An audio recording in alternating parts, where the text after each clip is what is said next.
Good morning, video games. Welcome to Filthy Casuals, a podcast about video games hosted by three very kind and extremely knowledgeable boys. Thank you for joining us. My name is Tommy Dasilo, and with me, as always, it's Ben Vanel, your inner critic, Tommy. People who don't watch the videos won't know this, but I am just a voice inside Tommy's head that tells him, like, that joke was actually quite shit. Yeah. I see. For a second, I was like, Hellblade 2. But for a second, Adam Knox. For a second, I was like, this is an odd choice. Sometimes I'll be like, hey, why don't you look over there for that thing that you've lost? I thought... Why don't you see if your keys pick it up, press B, pick it up. I thought, is this a callback to my festival show 3 years ago where you played my inner critic? Well, it You're is. sitting off stage on microphone. It ultimately is. Yeah. Right. But it is also a reference to Hellblade 2, which involves inner voices. What an impenetrable intro. I'm as flat as paper. Welcome to the show. Yep. Hello, everyone. The Thank big you for show. joining us. By the way, get on Patreon if you want to support the show. We are listener supported. That's right. You can chip in. You can help keep the lights on in here. We very much appreciate everyone who is on our Patreon, and you get a bonus show every week. Great week to sign up because Ben's very sick at the moment and needs... I'm sick. I can't pay rent because we're all going to be talking about Furiosa, a Mad Max Saga. Big group review, big movie. Only just the biggest movie of the week, apparently. I don't know if you saw the box office stuff. You're right. It just beat Garfield. Oh, Garfield's out. Well, then no shame in that. But do you know, I saw an interesting lasagna fact today. Okay. As unrelated to the marketing of Garfield. Right. Okay. Lasagna, if you ever put lasagna in a metal tin in the fridge with aluminium foil covering it. Right. Have you ever done that? Not in a metal tin, no. I just made a lasagna on Sunday, and I've just had one in the fridge for 3 days. Yeah. Is it I did not do this. It's not in a metal tin. It's in a glass container. Glass container. If you'd have put it in a metal tin, you'd have accidentally made a natural battery. What? Okay. If you've ever done it and you've noticed that the aluminium foil is a little corroded after you take it out of the fridge, that's why. For reasons that I'm not going to be able to explain. I was going to ask. That's the most interesting part. I know. It's something to do. There's a cathode and an anode. Okay. One takes electrons, one gets rid of them. A lasagna recreates that for some reason. Wow. Any kind of lasagna?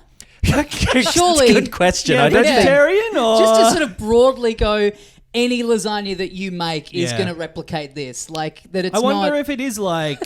What is it? It's the combination of like... Well, I'll tell you what was in mine. Several layers of different ingredients. I don't know what it is. I always make my lasagnas with Duracells in them as well. Sure. Other batteries are Sure. available. Yeah, I use battery acid instead of oil. So. Well, this is what was in mine. Take that, Garfield. This kid with all his hairs standing up on end. Oh, yeah. Odie's got him. Onion. Double D. Celeries. Or D battery. I guess there aren't double Ds, there's double As. Are they not double Ds? Could be. I mean, there are the way I use them. Yeah, every time I try to Google that type of battery, I get distracted and don't end up buying any of them. Anyway, that's lasagna fact of the week. Yeah. For more kind of tangential discussions, patreon.com/filthycasualspod. We literally did talk about lasagna on it last week or the week before. The Garfield movie has gotten under our skin and into the back of our brains. It really has. You know it's what annoying. I'm about to put out my stand-up special, Scam Artist, where I've got a little Garfield phone on the stage with me. And this is the thing about how time can just move and make fools of us all. Because when I was doing the show, it was like, I need a phone on the stage. Hey, have one of those little Garfield novelty ones. That's kind of, that's like a funny, interesting visual thing. But now I'm putting it out after the Garfield movie has come out. So it's kind of just going to look like I fucking loved the Garfield movie to pay homage. When I filmed it, it was like kind of like a random picked out of the ether thing. And now it's like, now it looks like I'm trying to surf that Garfield wave. You got to be careful if you're doing topical humor like Garfield phone.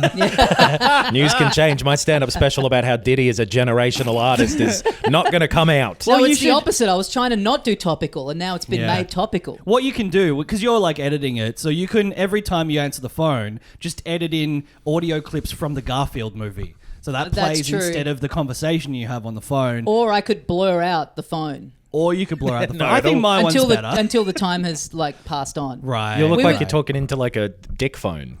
Yeah. Japanese porn, maybe.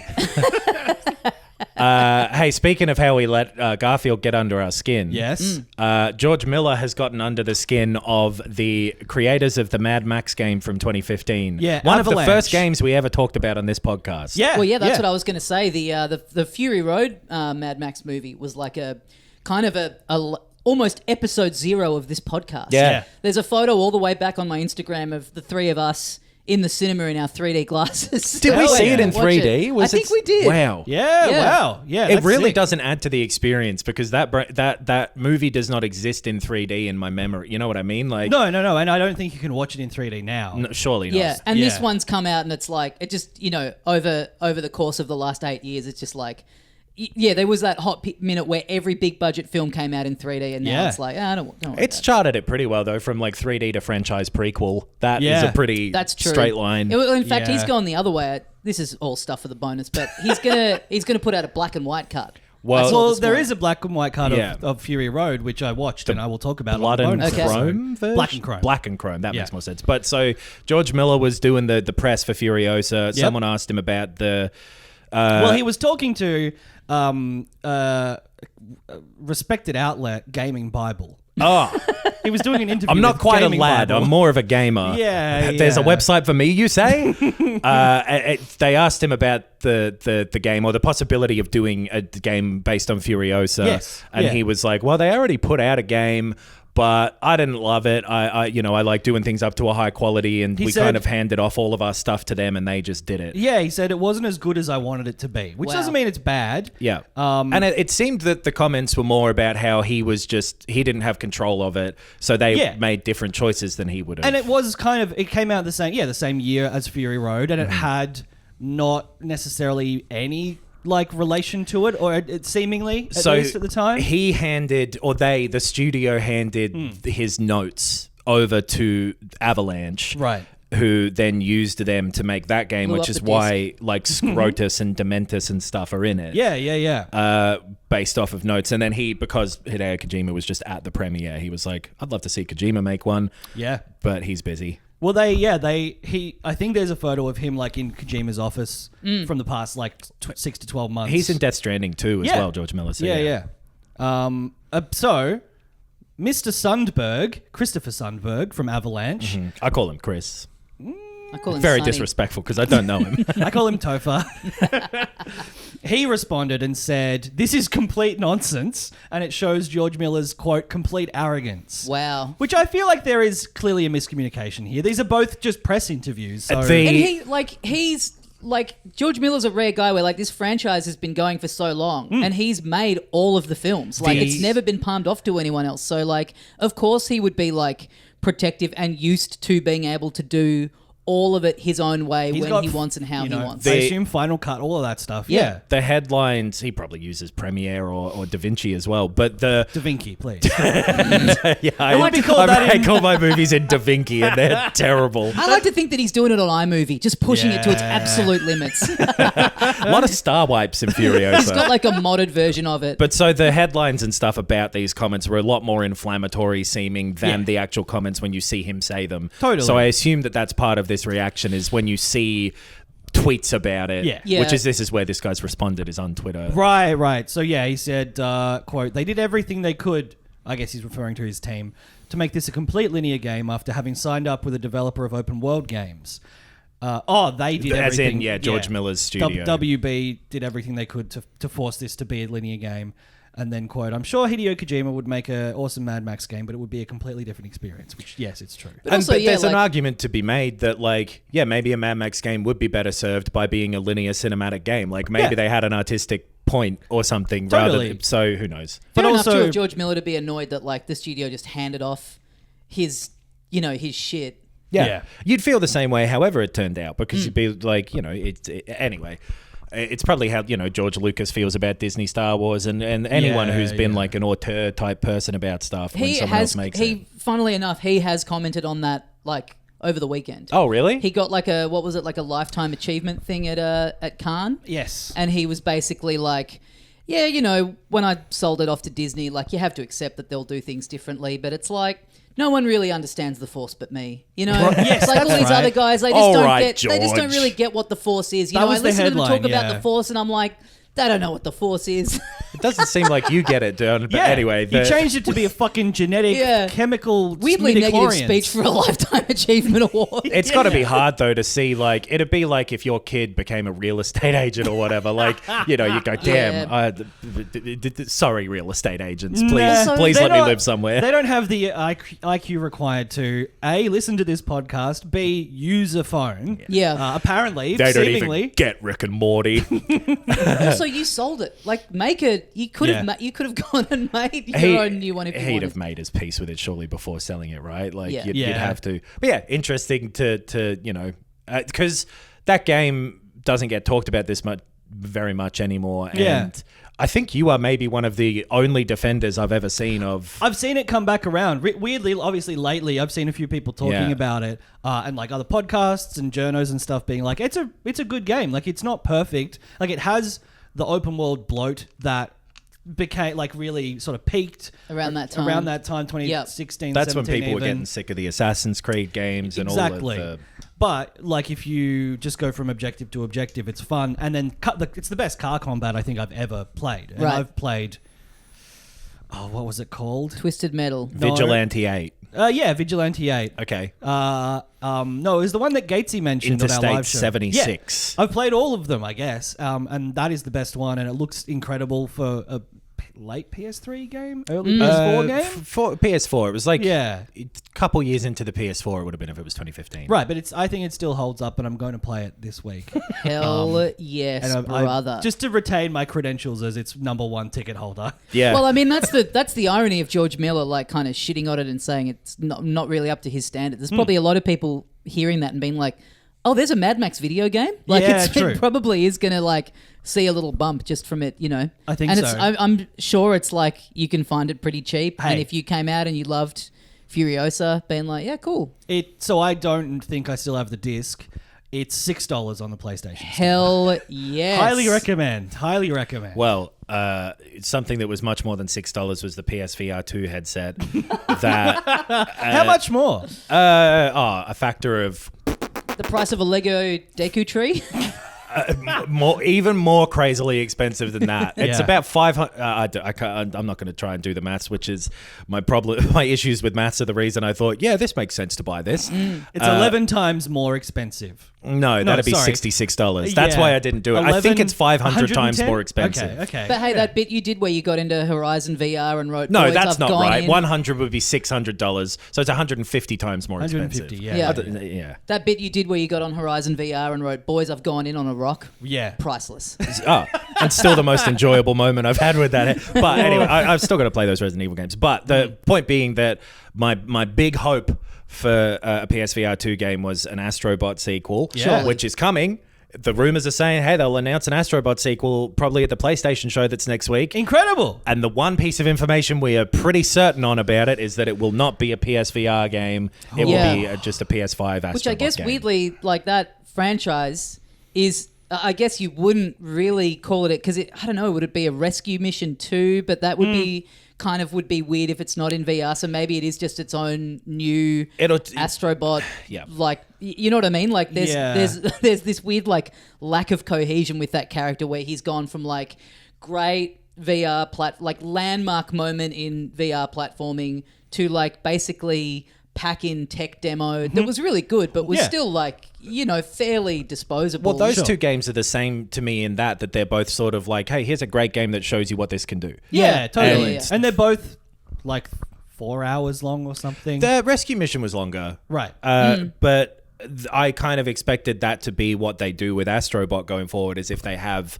a thing to show off, they'll go, here's an Astro Bot platformer, but this will be a more normal platformer seemingly on the PS5. Yeah, I guess this will show off the PS5 Pro. And I loved the PS5 Playroom? pack-in one. Yeah, that was Astro's great. Playroom. It was really awesome. fun. Yeah. And I think they've talked about, they like kind of said that this is their most like, because there was like a job listing for that studio a while ago that kind of pointed to this, or, something Astro Bot being in development. And I should have gone for that job. Gotten it, said it has to be on PSVR 2, and then quit after that was implemented. Get into Horizon VR and write, boys, I got the job on a rock. Send it to us.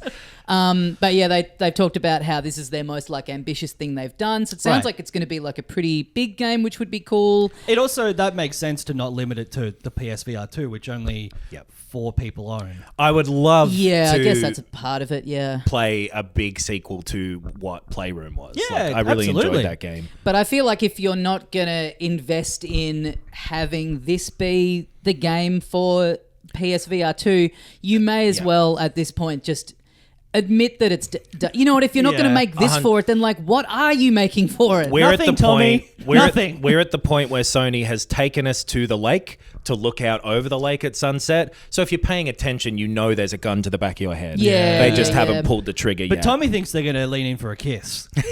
Tommy's like, look out point. Great make out lake. point. Yeah. That's so romantic of you. It's, I mean, it just is, it is wild. It's kind of like it is their Virtual Boy, just like in terms of like it's been so long since there's been a thing that is like such a short shelf life. They put it out, they seem to have no plan for things to put on it, and seem to have basically given up on it like so quickly. They just released it without anything in the pipeline. Other than like, I suppose, Stadia and things like that, the most recent time this happened with like a big thing was the Vita as well. So it's not like it's out of their... it's out of character. Yeah. I mean, it's what do you think it is? It's slightly overpriced for, or it's I think they misunderstood the desire for it, right? They overinflated their expectations of people going in. It was a bit expensive.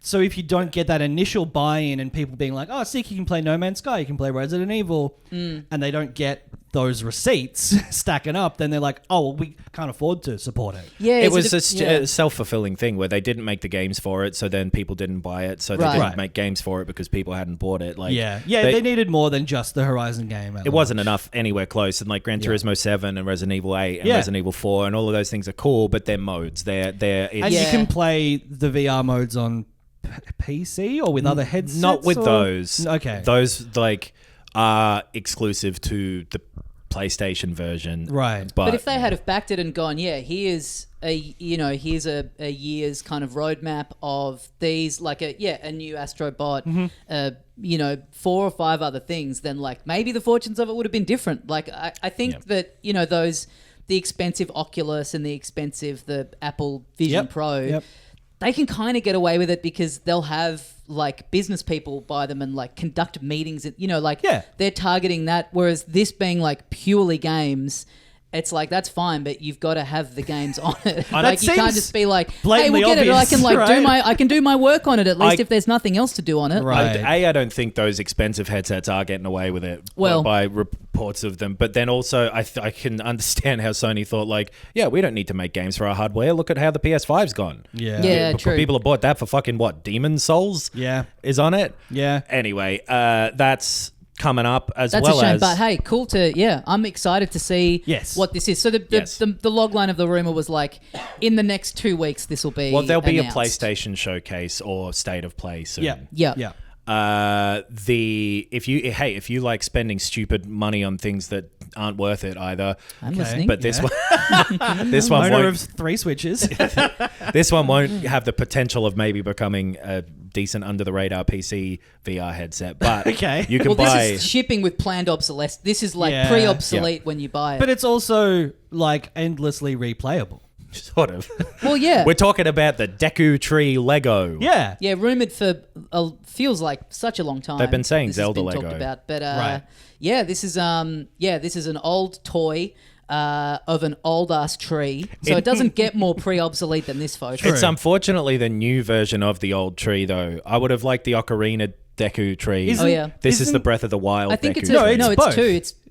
It's a two in one. It's a 2-in-1 set, and I was like, in what way? And I was scrolling through the images and was like, it's all just a tree. But then, the box is like, it has the Ocarina of Time logo and the Breath of the Wild logo. Ben missed the big picture because he couldn't see the forest for the trees. Oh, now wait a minute. Were you just playing dumb just to set him up for that? Because just to set him up to set yourself up. I wish. The greatest trick the devil ever pulled was pretending that he had the pun in mind. Also, you're the one who missed the forest for the trees. Not as history would have it. I saw the logo, but yes, it is both. I didn't look at the trees closely enough. You're right. I was like, why is it those two?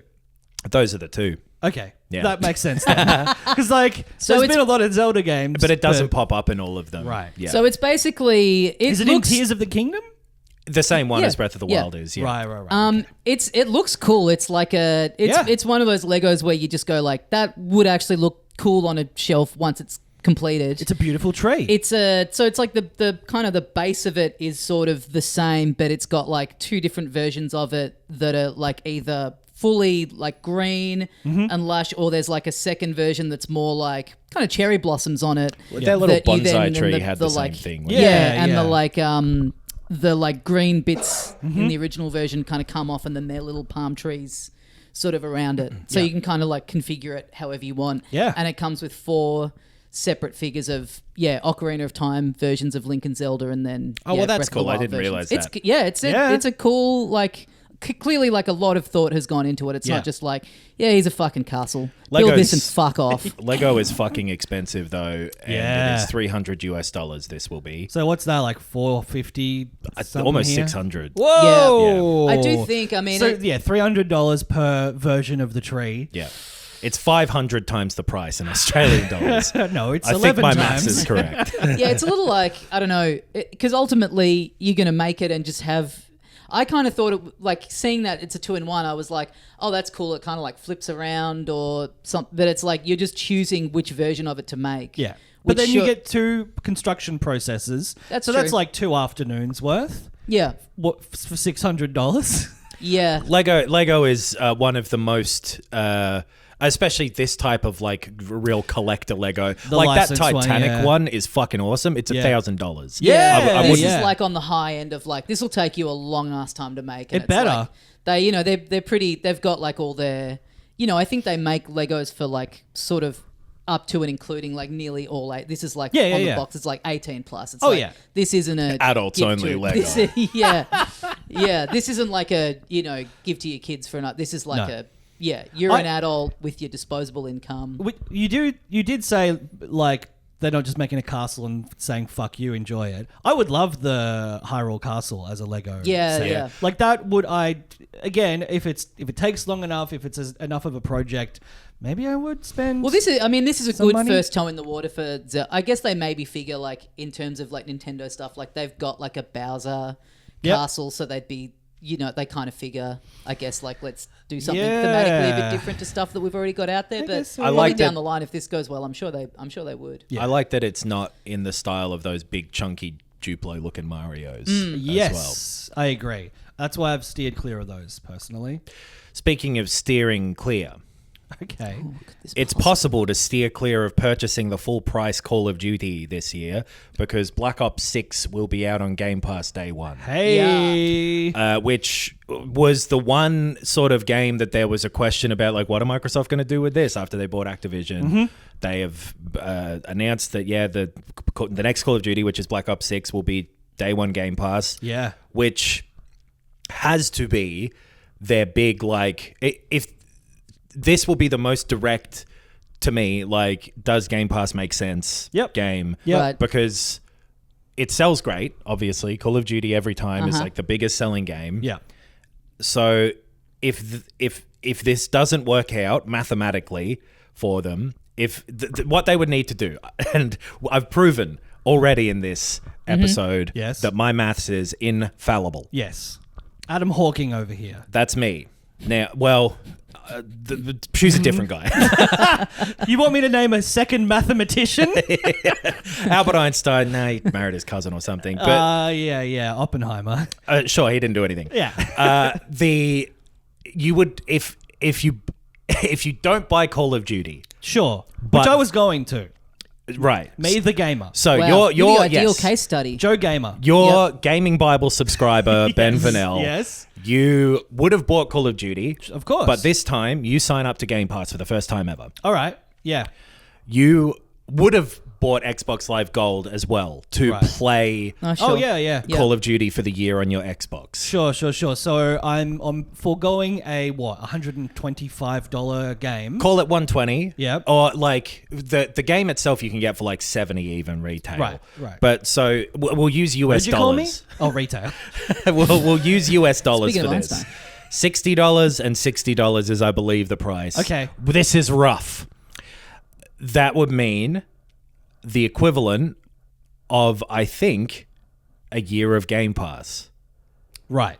$120. Right. Yeah. I'm not sure on the US pricing of Game Pass, actually. So it might be more. Either way, I think it works out that if they keep them for a year, they make 30% more ultimately, because I think it actually works out to 4 months, and 4 months would be the 60 and 60 in the US. I think it's $15 a month there. I'm so sorry for all these numbers that probably are wrong. But my point being... But roughly, if instead of buying Call of Duty from a shop or from the PlayStation storefront or whatever, you sign up for Xbox Game Pass and Gold to play online for about 12 months, then it's a success. That would mean they make 30% more money than if you'd have just bought only Call of Duty and only the Xbox Live subscription. Right. You get it included with Game Pass, so it means that if you also don't buy full price one game you would have during that year, they've broken even. Yes. It's the same. Yeah. And then if it's two, or if you don't buy a third-party game, which, you know, they would have gotten some revenue from, then it doesn't make sense. Yeah, then they're losing money. I don't think this works, honestly. No, it's starting to seem like it doesn't, Duty, right? Yeah. Like people who they're hoping this appeals to, is that they're kind of just in their own ecosystem and they're just going to buy Call of Duty. Yeah. Like they're not interested, they're not enticed by like, oh, I can get on here and play all these little... I just don't think... They're probably doing the maths and being like, well, I was just going to buy Call of Duty, so I'll just buy that, I own it outright. And then I own... That's the main thing too, is like, then I own it, especially with them... Yeah, I don't know. The second part of the equation is that if you get it for free, in quotes, because of your subscription, do you then buy more microtransaction stuff in it? And if you do, then maybe they're making better bank off of that. But again, if you already like have made a savings, why would you... I would be more inclined to be like, I've invested the minimum possible in playing this game, so I'm gonna stay ahead by not doing any microtransactions. And the same as most subscription model things, their plan is to get you to spend more over time than you would have without really realizing it. Sure, and the other thing is like there will be other people playing the game who don't have that level of self-control or lack of financial liquidity. People running around with all these cool things, and they're banking on people being like, oh well, I want that, which is just like, that is the model of every game that does this. But this is the thing that like needs to work for them internally to be like, oh yeah, acquiring those studios and then closing them down, that doesn't matter now because this has made us a ton of money. Because if this doesn't pay off like they're assuming it will, then they've burnt literally every strategy. If it doesn't bring people into Game Pass and then keep them there, exactly, and then if they see that people are getting it for 2 months and leaving, then how does this make sense? Yeah, this could be the downfall, right, of Xbox as a thing. Fascinating to see what will happen to me, because this is the biggest. I mean, they've put out Halo and Forza and whatever, and all of their games for a while now on it. But Call of Duty is a whole separate thing. It's a new part of their world. Yeah. So I'm going to get rid of Game Pass. I'm going to become a Netflix-only gamer. Every time I'm on a plane at the moment, I open Netflix to watch something that I've got saved. Just seeing like the gaming thing come up on the app, and it's like, man, there's a lot of shit on here. I should take more advantage of this. There's lots of scuttlebutt about how every streaming bubble is bursting now too. So whether or not subscription shit works for anything other than programs you need, or things like Patreon, which give you great content every single week, like directly supporting creators rather than being folded into this corporate fucking miasma that just well, because if you can think of a better way to play Cut the Rope 2, I'd like to hear it. Don't cut the rope. I can't think of a better way if you need to play it, but I can think of a better way to live. I got rid of Game Pass I think 2 months ago now, and I'll tell you why, I haven't missed it. I haven't missed it, brothers. Well, you might if Call of Duty Black Ops 6 is available. Now, is this the one that just got announced too that is going to have a 9/11 mode in It's it? wrong. That's not true. Yeah, That's I not thought true. that was just a troll being that's silly. you've gotten headlined there. I've You're gotten yelling at George headlined. Miller for no reason. Yeah. You've been headlined. My favorite segment, headline. I didn't check the date. Gotcha. I got April Fool's. Oh, they're making a McDonald's gun. Well, you got 9/11. That thing is just completely untrue. Okay. Yeah. It is based on What, 9/11? Uh-oh. Oh, God. shit. The rumor that it would be featured is based on the promo image having is like on top of a banknote, and it has a serial code that contains 2001. Yeah. But it is not an indication of anything, and this one is going to be set during like the first Gulf War, I think. Right.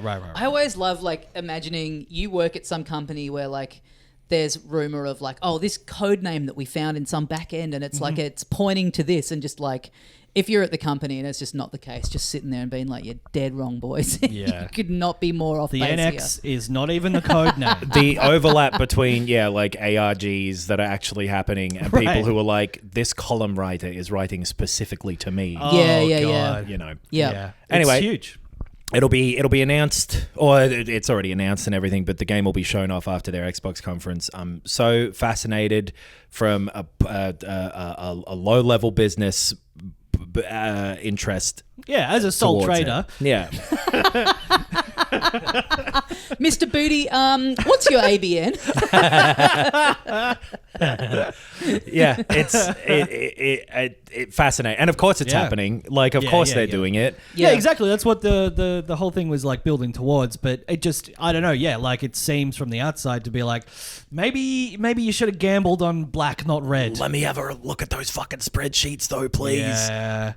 Send me the XML.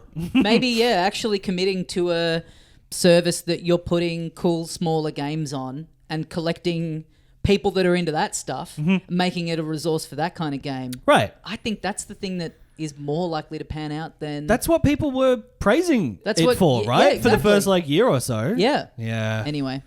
Well, we've all been playing some games that... I'm going to go out on a limb here. Yeah. I'm going to go out on a limb of the Deku Tree. Yes. And That'll be $600, please. say that we've been enjoying the games we've been playing. That is You know quite what? a limb you've That's a gone risk. out on. Yeah. I'm feeling that sort of positivity today. Interesting. Where do you want to start? Oh, that's a great question. There's a few games here.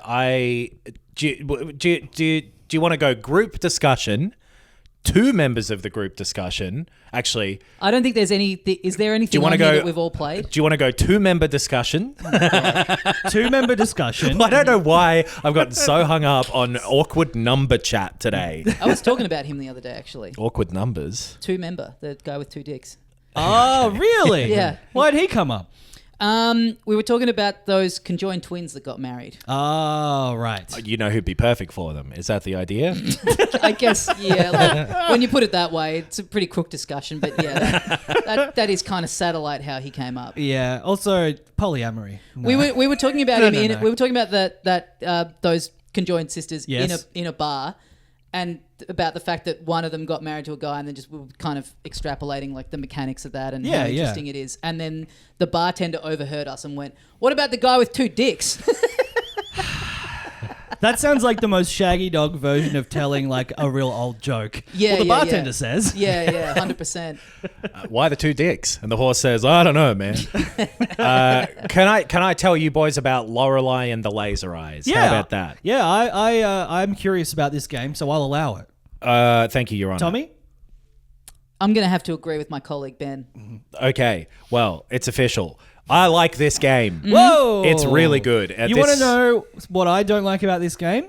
And this is the only experience I've had with it so far. Sure. I bet I know, and I bet it's the same thing I don't like. Is it the title? Yeah, Yes. brother. I like the title. Bob Loblaw and the Laser Eyes?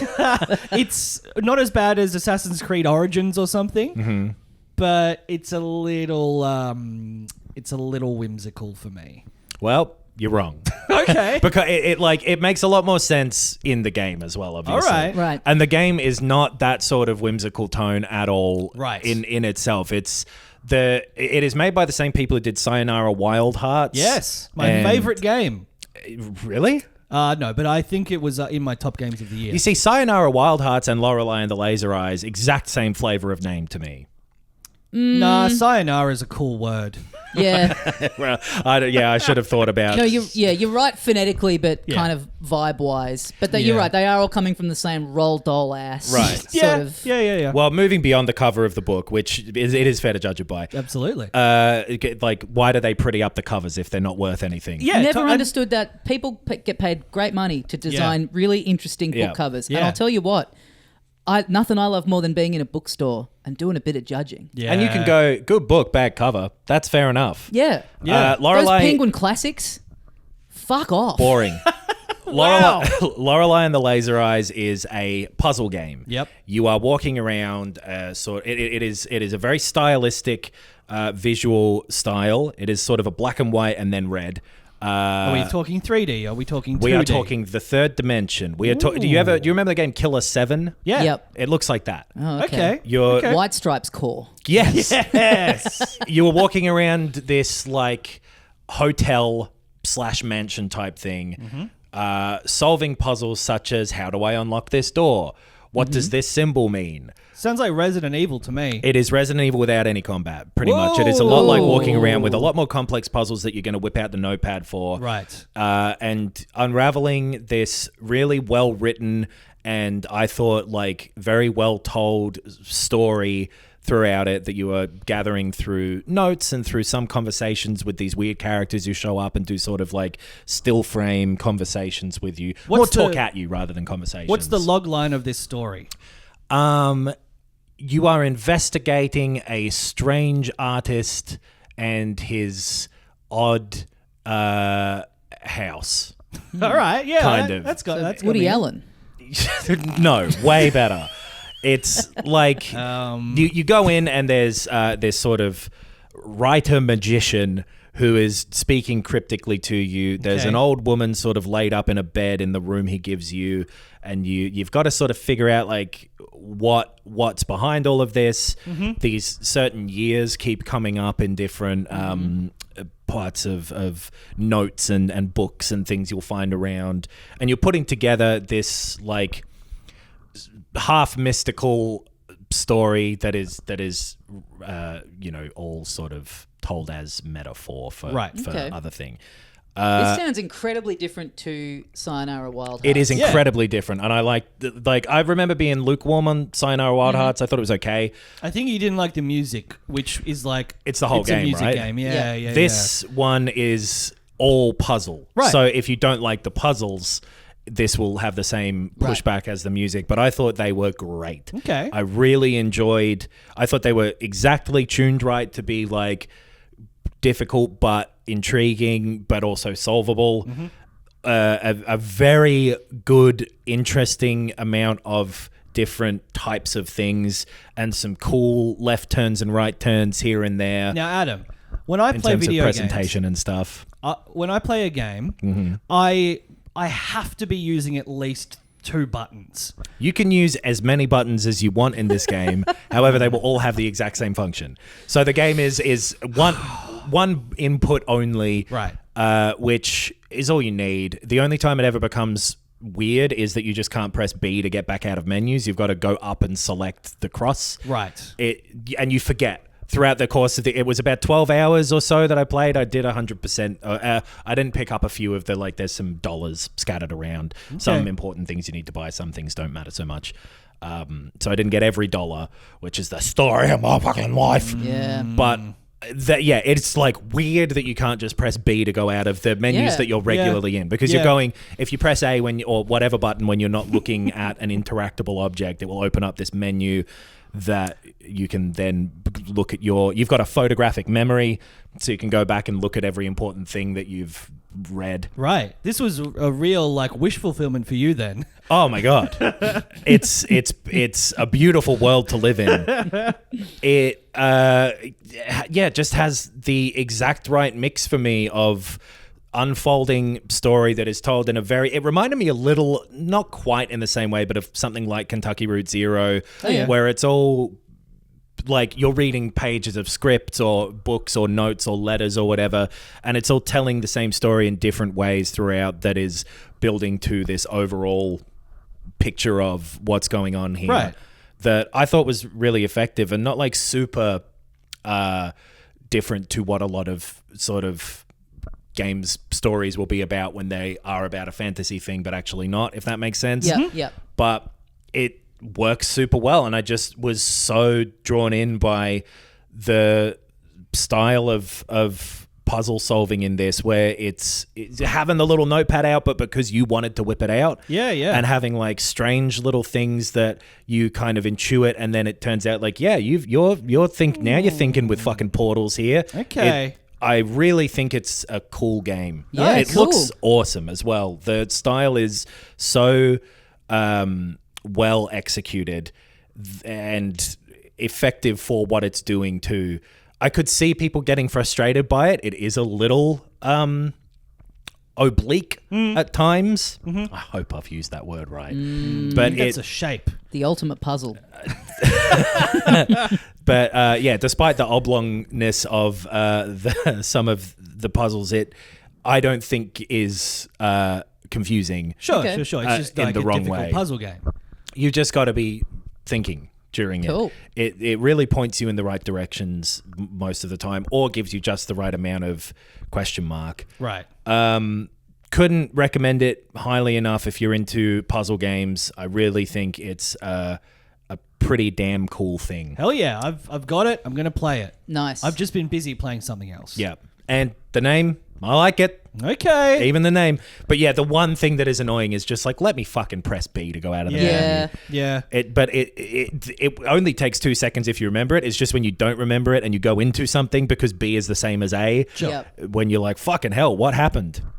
I've also been playing a puzzle game that I've really been enjoying. Give me the name first. It's going to be important. It's got a bad name, I reckon. Big of you to admit it rather than defending it.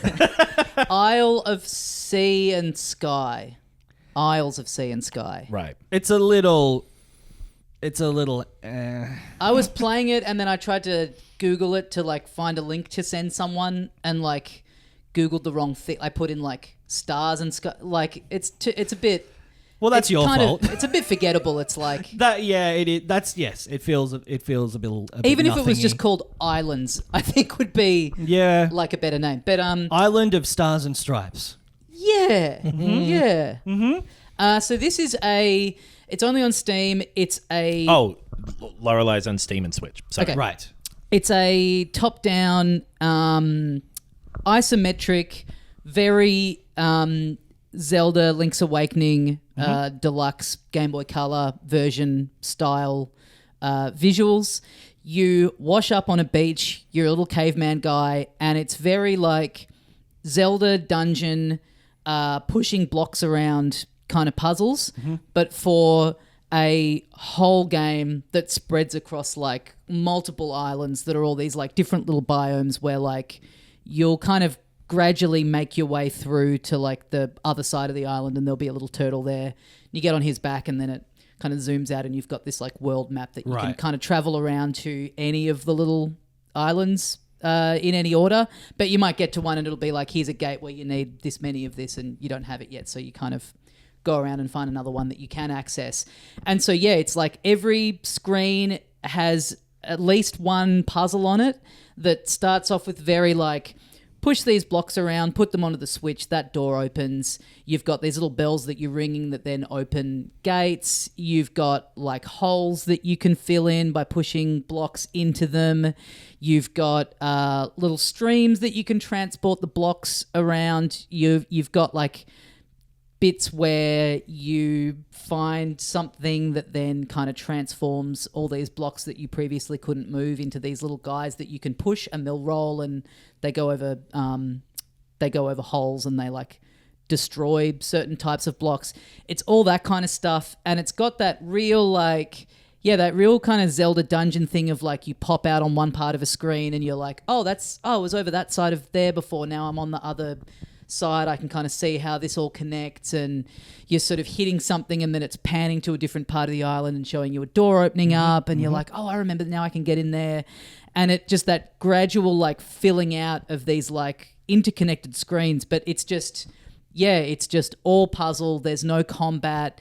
And it's that, if you like that really, really old school, like, Zelda dungeon puzzle style, then yeah, you'll really enjoy this because that's all it is. And like it's kind of what you were saying, Ben, about Animal Well, how it doesn't, it didn't really grab you immediately because it was a bit like, what am I doing? There's no story, there's no narrative, there's no thrust.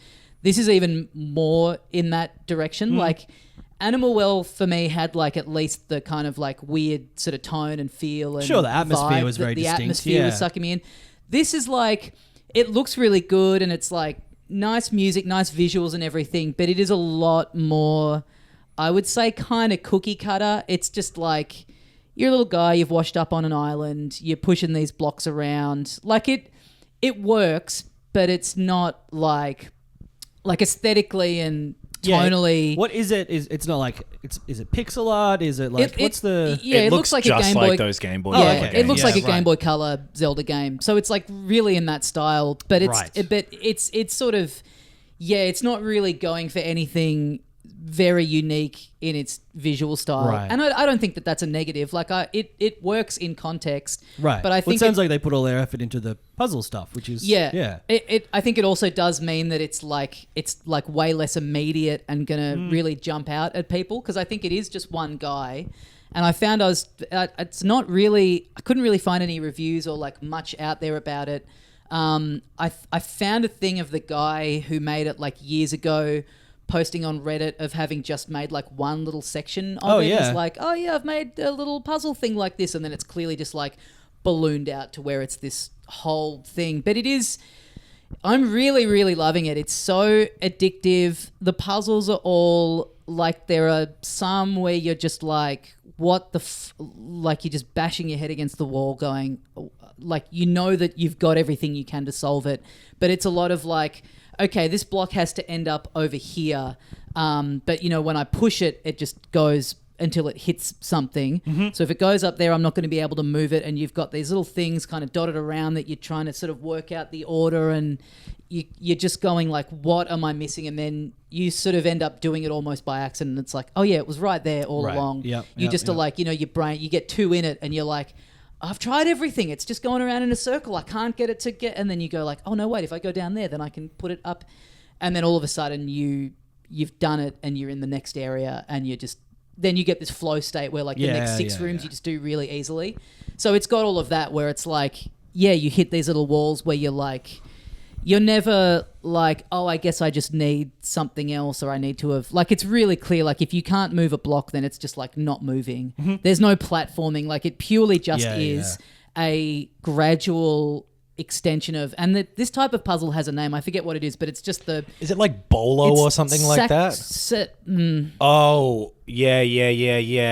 You're right. It starts with an S. Oh, this isn't a Saga Bond game. Saga Bond. That's what it is. Yep. No. That's the one. It's that. It's just all it is just an extension and a like, ballooning out of just pushing blocks around puzzles. Sick. That's all that you're doing. And like, I've always loved like those little bits in dungeons. So in like any game that they're in. And so just a full game of this is really cool. And like, I've done one of the islands, and the scope of it seems pretty big, and just like knowing that there's like more and more and more of these to do, because you're picking up keys and you're picking up these little star guys, and so you'll hit bits where it's like you need 5 of these star guys to open this gate. So it's kind of Metroidvania-y in a sense, but like just that bit of like going around this island and seeing all these blocks that just won't move, and then doing the thing that turned them all into the little guys that I can push around was like, oh cool, now there's all these bits that I can go back through and actually do now. Oh, cool, right. This all makes sense. And the aesthetic is like it works, like all that stuff I was saying about it. That's not really a negative to me. It just is. It just is like, it doesn't have that. If you were someone who needs a bit of like kind of narrative push, it doesn't. It's got, it's kind of got like a bits where you're going onto a screen and you're seeing like there's this like kind of princess character who'll be there and then sort of disappear. It's doing that sort of, very sprite-based sort of mystical-y kind of stuff. Mm-hmm. But there's no text. There's no like overall, here's what I'm trying to do. Here's where I'm going. It's just It just drops you in, and it's just all puzzle. But it sounds like it's just one layer, but a good layer, and like not every meal needs to be a lasagna to still be Garfield approved. And it's sort of got I kind of feel bad for the guy in the sense that like it's sort of doing a bit of Animal Well stuff of like you walk past stuff. There's a bit where there's like you see this kind of xylophone, and then you do the thing where you turn the blocks into the little guys that you can push around, so you can push the guys into the xylophone to do a tune, and then you realize that there's these bits of the island that you've been going to where you get part of a score, and then that's gradually appearing on the wall. So like once you've got all them, then that'll be something that opens something else. It's got a lot of like you accidentally you're in a cave and you accidentally push through a wall and you realize like, oh, that bit of the wall had a little gap there, right? So if I go back through all the other little tunnel bits and look for them, that's going to show me some. It's got that kind of stuff in it, but it's not.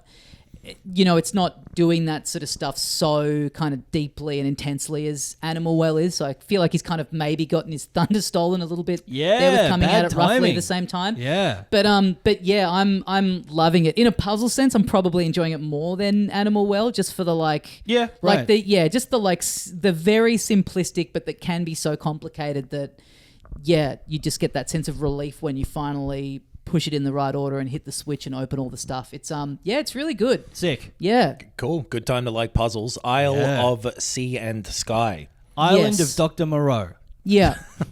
Hey. You said that game only has one sort of layer to it. Oh, yeah. You know what else only has one layer? Paper. Well... Sort of. Yeah, I mean, a sheet of paper. A sheet of paper. Yeah, but then you can construct a diorama and have something that looks like Paper Mario: The Thousand-Year Door. Yeah, he's that's back, right. Baby. Well, sort of. He was around in 2004. He's been re-released, baby. Yep. So I didn't know this, but the story apparently is after this one. So this came out on the GameCube. People loved it. Mm-hmm. People have been like begging for this to be re-released for a very long time.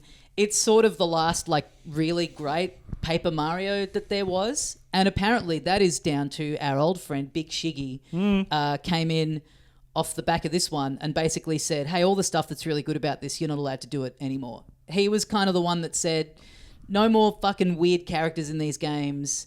Everyone should have a new different battle mechanic in it. And so like since this one, the series has kind of faltered quite a lot. And because the one after this was that Wii one that I forget the name of, Super Paper Mario, where you could like tilt it so that you were, it was 2D in one way, and then you shift the perspective so that you're looking along the map. Oh, right. And then it was like Sticker Star and shit. Sticker Star, Color Splash, which is apparently awful. I kind of liked the Switch one. What was that one The Switch one was okay, the Origami King. That's the one. Oh, yeah, but that's probably the best example of like kind of really overly convoluted combat, like the little kind of puzzle things that you had to line up that were kind of fun. I don't even really remember that aspect of it as much as like the world looked great again and all that sort of stuff. The exploration in it was cool, and you got back the ability to have a little partner kind of tagging along with you. Thousand-Year Door was the one that was the most like, hey, here's a Mario RPG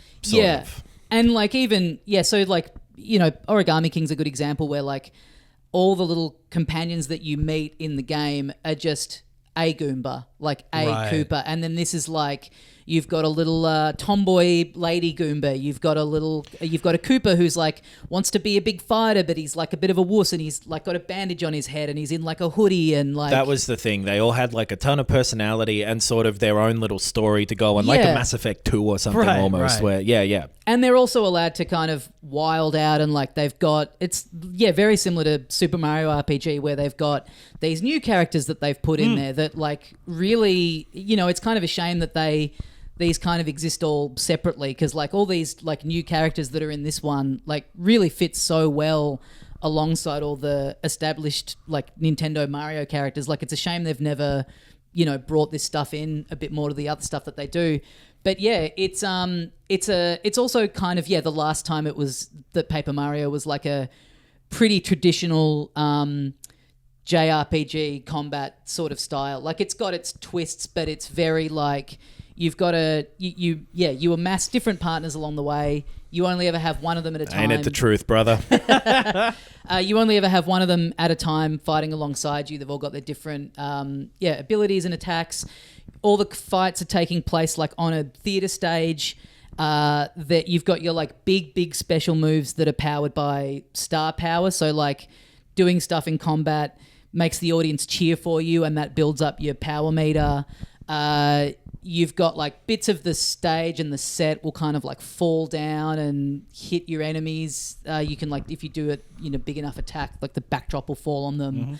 Mm-hmm. People in the crowd might throw shit at you, and you've got to like look out for that happening and press a button to go and like take care of them. And you're like equipping your badges and leveling up and stuff, right? Yeah, and you've got, that is kind of what's really cool about it, is like the special attacks that you have, you don't like earn them as you level up. You pick up badges around the world, and you've got like a set number of badge points. Each badge is a different move that takes up a different number of points. And then when you're leveling up and upgrading, you can choose to upgrade your health, your special meter, or your number of badge points that you have access to. And yeah, it's very like straight down the line, traverse for a bit, do some combat, boss of an area, you're looking for a star in each area, then you're taking that back to like the overworld hub bit. But yeah, just the personality in it. The script is like really funny and silly. It's the kind of tone that I wish they had sort of like plucked more from for the Mario movie, like this style of kind of like silly, almost Looney Tunes-esque. And it's like quirky, but not in like a doink way, like in a I disagree. I was ready to, I've got my Lorelei's a good name hat back on, ready to defend the game I played 20 years ago. So for context, I played it back in the day, haven't played this remaster. You've played both, is that right, Tommy? Yeah, I think this might be maybe one of the first like turn-based RPGs I ever played. Oh, yeah. And this is your first time with the game, and it's just the remaster that you played. Yeah. Yeah, I hate everything about it. I knew you were going to do this. I Christmas hate it. is great here in Whoville. You're going to learn about it one day. Actually, I like it mechanically. Like divorcing all of the visuals and all of the writing and all of the sort of vibe of it.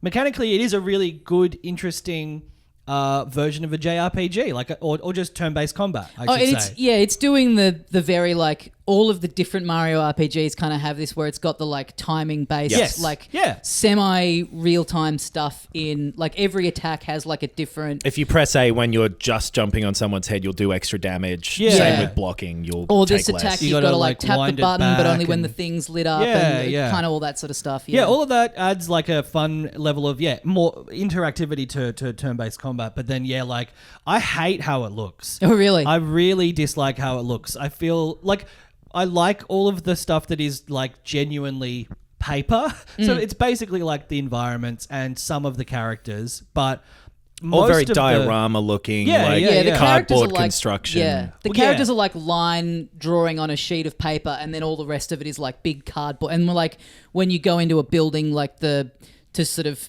show you inside it, the whole like the walls will kind of like flop down and the camera will spin There's around. like a dragon boss who's made out of like folded up cardboard from memory and stuff like that. Right. The stuff that is more leaning into that looks great. Like it's really cool. But then I think it's all of the characters that are like people you can talk to or people you can control just have this real like overly clean like vector graphic like flash animation like they weirdly, and I guess they're meant to stand out from the background, but it just like it looks really cheap and tacky to my eye. Yeah, interesting. I wonder how you would think of it, because I don't remember the original one looking like that, and I've seen some screenshots of this where there's more like metal texture to some grounds and like I wonder if it's a thing that is more noticeable like that in the remastered version. I know what you mean. I think they've made it look a bit more like it's super high fidelity. It's a bit like flash graphics. So my memory of it originally, and I think at least the original one on the 64 definitely would have been this, that they were just like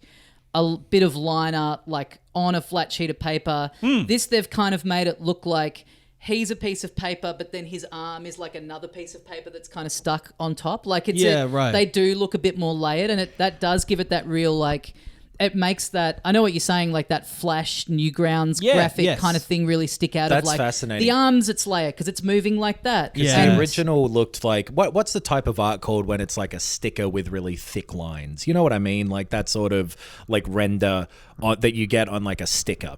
That's how it looks. Yeah, right. I think in the original more so, where it looks like a sticker version of this character, but very physically paper to the same degree as the rest of it, at least in the original. I mean, I like it because I've been doing a bit of animation at the moment, and that sort of style is the only thing I'm capable of. So for me, in my head, I'm like, I could work at Nintendo. Yeah, and for me, it's like I know enough to make. Tommy a Paper could have Mario made game. this game. The level where you put Britney Spears in the microwave or whatever was a little Flash animation. It should all look. Well, it should. My preference would be if it was all more papery, like first season South Park stuff, where it's all cohesive. Like it's all like you're going to be able to distinguish the characters from the backgrounds because the characters will move. Like it doesn't need to be, I feel like, so. But then I feel like the writing and I guess the gameplay to an extent is very simple because it just feels like it's for children. Like it feels like it's a very nice, fun, bright. Like it's more bright even than than any other Mario game. The colors are like real block colors and thick lines. It feels very, and it is like a very simple, silly game. It's a very cartoon family type game, which it does take. There's a couple of. I think it for me like mostly is really holding up. Like it's got a lot of depth to it, but that depth does take. Again, this is a very of its time thing. It takes quite a bit to get into the bit where combat becomes a bit more interesting because all your battles, it's again, and this is such like a JRPG trope in general / even more so of its time where the first couple of hours of combat you're doing is just like so uninteresting because you're you only have one move. You do the one move on the enemy and then it's dead and you just are doing that, you're walking through the overworld doing that again and again and again and again. But then the mechanics of like a lot of these badges, like you find there are shops that you can buy them at and there are points in the story where it will give you one, but then a lot of them you're kind of finding by accident, like behind a bush that you just happened. And so like that sort of having to balance like how many points you've got and getting one that's like going to give your partner like more HP or higher attack power. Like I can't really think of too many other games even now that are RPGs that have like that system of getting new moves and abilities. Like it's sure, rather than just stronger versions of the same thing you're doing the whole time. Yeah, or just like, you've leveled up, so you've now got this move. Like this thing of like, getting these badges and like choosing yourself like how to equip them based on like the points you've got. Like that lends it like a neat element of depth, but it takes quite a while to get there. And they're also too like, this is just something that's kind of stuck out to me that again feels kind of its time. If you're not liking the writing, there's a lot of it in there. And there are like big chunks that are like you are wading through like a lot of text and a lot of story. And I like it. Like it's very goofy and cartoony. I think but there just is a lot of it. Like, from 20 years ago when I was 14. 37. I mean, no, 17. You were 37. I was doing the working out loud. Well, that's 500 times your age. Like sweet and cute and words like that are the sort of things I would say to describe what a lot of the tone of the writing is. Yeah, it's like... Which if you're finding that annoying... Silly, weely. It has that vibe. Yeah. It's literally like plinky, plonky. Real Russell Brand. Bookie. Now, come on. Oh, boy. Where criticisms are fair, but... It is that vibe of like dinky donkey doo-dah. Like it's truly, and it's like it's not aimed at me. It's aimed at children, so that's fine. But that is what the writing is, and there's a lot of it, and a lot of the character names and the place names and the slang and the silly like terms they use. It's all very of that nature. It feels like, which is I think why I prefer when like the older Mario games, and B, specifically the ones where he doesn't talk, because of course what he's saying is going to be like child and family friendly and silly and superficial, because that's the point. Yeah, it's a cartoon world. Like you've got to have I wish I could remember any of the names of levels, but they're all like Flu Forest and whatever. Yeah. So it's like, okay, what about a Mario game where they talk like that all the time and they talk, like you say, they talk a lot? So it's just not a flavor that I think like for me, to that taste. like with this kind of stuff, if this was voiced, I think I would find it intolerable. But there's just something about reading it as text that I'm like, yeah, this is a comic book. This is like, I'm able to sort of buy into just the like, and I think that I wouldn't say I'm finding it like, quite to that extent that you do, but it's. I think the world is that, again, from memory, but then like some of the stories that happen, especially with some of the characters as you go on, are more interesting. That's what I'm saying. There's a lot of like neat kind of stuff in there that's like, each world like a has cool its thing own, can happen in Willy Billy world. Yeah. Each level's got like its own kind of thing that's going on. That's like a lot of it is like very comic booky and cartoony and like kind of a lot of like fun stuff that still a lot of it feels like pretty different and like interesting within that context, even 20 years on from coming out. Like it doesn't feel like stuff that's been done a million times, which is again like why people have been so vocal about wanting this to be re-released in any capacity for such a long time, is that like and like I like the new characters that are in there that they've come up with for this game. One thing that is cool to see about this remake, whatever you want to call it. Yeah, I don't know which version. The redo. Yeah. They also they are so inconsistent with their even of like their own things that they bring out, where some will have like remaster in the title or HD in the title. This just has nothing. It's just Paper Mario the 1,000-Year Door. Yeah. There's a character who I believe in the original Japanese text is trans, which was scrubbed out of the original English translation, and is back in this version, which is cool. Yeah, because normally you expect that to sort of go the other way, like anything that could be a bit, contentious to some people, you expect it to, in present time be scrubbed out. So to see them sort of like restore that stuff in there, I didn't really know cool. that was changed in the like original version. And someone in our Discord pointed that out and cool said that they were they've pumped for that. Done it properly this time. Because it's a cool character, and to have like that kind of representation in a game that's this sort of beloved is so that's a cool thing that they haven't just gone like one for one, like they actually have gone back and made it a bit more like closer to what the original text was meant to be. Visually especially, do you feel like this remaster justifies itself? I mean, they've cleaned it up. Like you look at it side by side, and it's not just like it's widescreen now, and it's like way higher definition. It has all been redone. It's not just like they've hit a button and done an HD. Like it's all been visually, it's all been done from the ground up. It's not like that, like Mario 3D All Stars or whatever. Yeah, where it's just like, no, these are the games. It is really similar to Mario RPG, where they've kept the mechanics and the bones of it are the same for better or worse, but it looks and sounds great and very modern. All the music has all been redone and sounds great. Cool. I'm having a great time with it. Like I'm enjoying the progression of this like cartoony story, and like I think I just hit a point where the combat is really kind of ramping up and the mechanics getting a bit more interesting and cool. I thought that game looked awesome at the time, like 20 years ago. Just creatively, I think it looks really cool. It is. We're just saying off air, like if it's kind of, I'd love to know more about like what the original idea of like where Paper Mario came. Like I remember when it came out on the 64 being like, what is this? Like why? So why is he paper? Like what? What do they do? What like? I feel like it was a technical limitation. This is purely having a guess. That would make sense. But they did it was a sequel to Mario RPG sort of. And then technically on the Nintendo 64, 2D games were really out of vogue at the time, and making a 3D fully version of that sort of thing. So it's like a halfway art style that looks interesting and cool that you can pull off technically and not have people go like, this is a SNES game. Yeah. Right. Yeah. Yeah. Maybe. I'm sure it gets more creative as it goes, but the first couple of hours, I was a bit like, oh, you're not using the paperness to its full extent.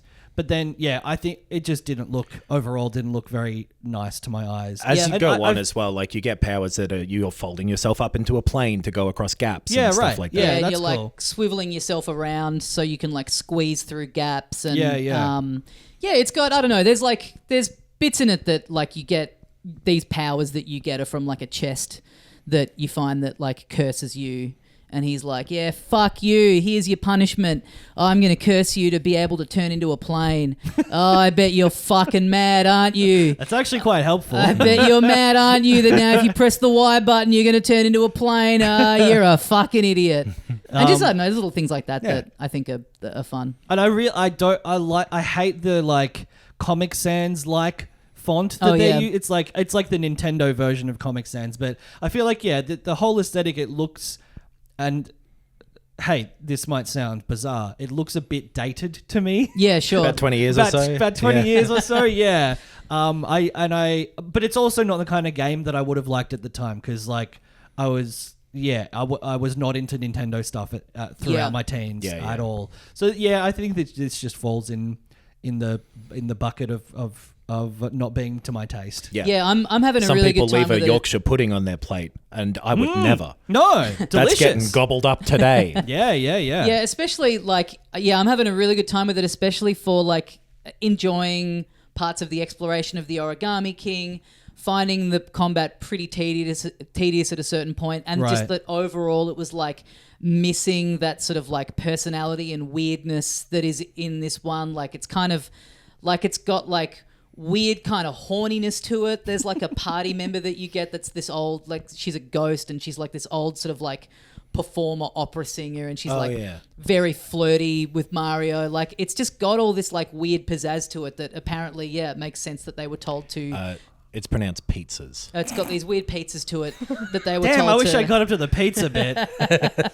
They were told to kind of tone it down after this one, and like that's weird. I would hope that this does well enough that they kind of reignite the series like back in this direction, like one that's like a proper follow on to this one that's got like the combat is maybe like you have more people in your party at any one time, or like expands upon this and modernizes it a bit would be cool. But as someone who loved some bits of Origami King, but it was only like 60% of the way there, this is the game that's got like all of that stuff that was kind of missing from that for me, like kind of back in there. Right. Tommy confirmed baby. Goo goo gaga. We've got a couple of comments here on our Patreon. We put the call out for reviews of the games we're talking about this week. Nick has weighed in.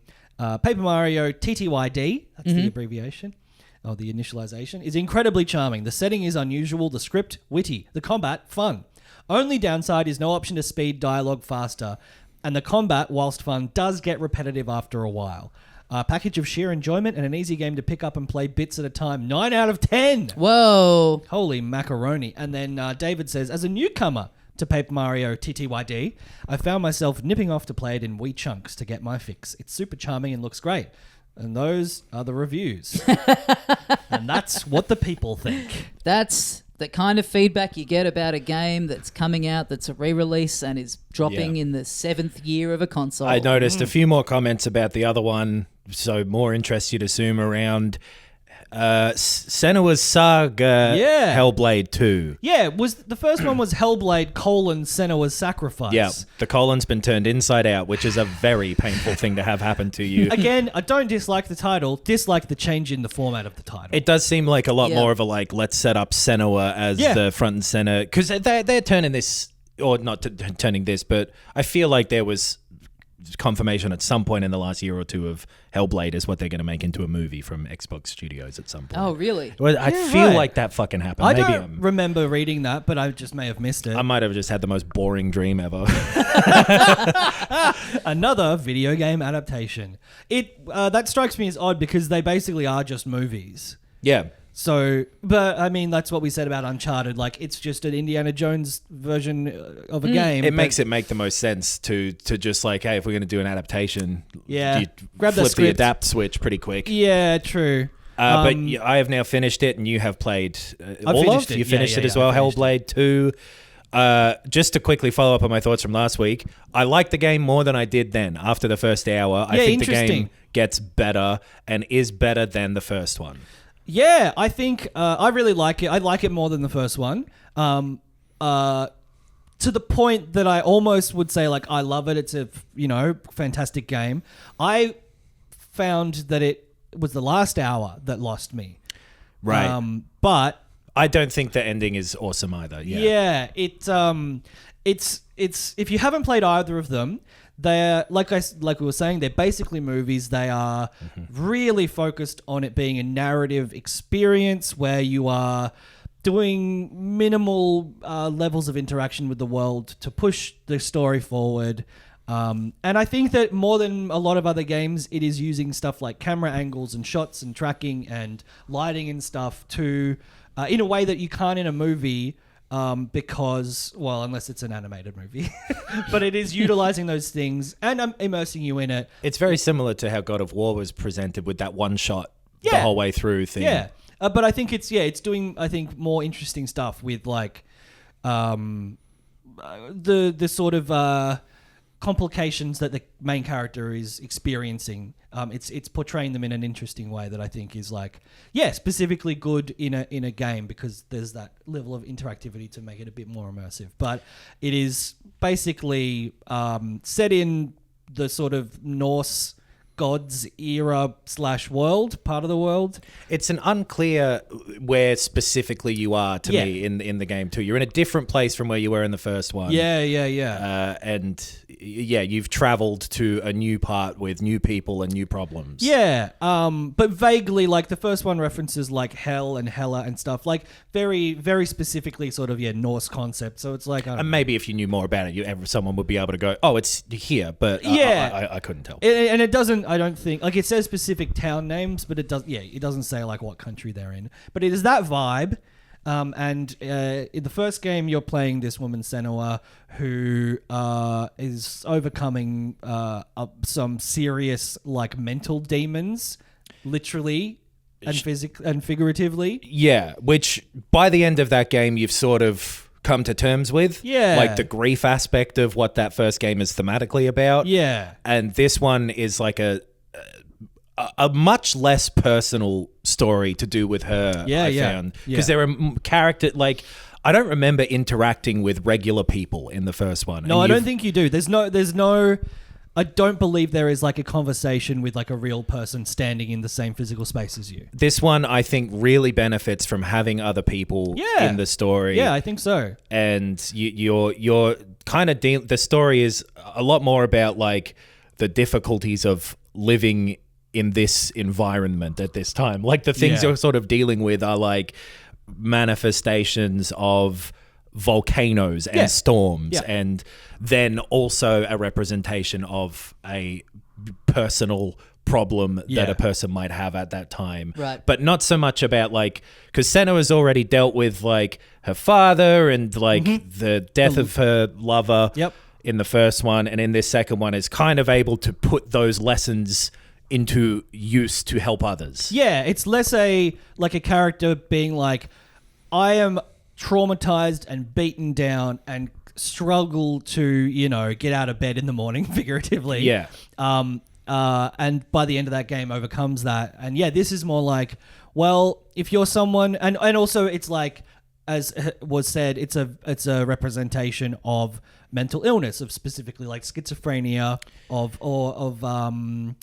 what's it called? Dissociative. I don't know specifically, but it is basically whip out the DSM. Yeah, it's voices in her head that are, I think, in the first game much more present, overpowering, conflicting, and like a negative presence.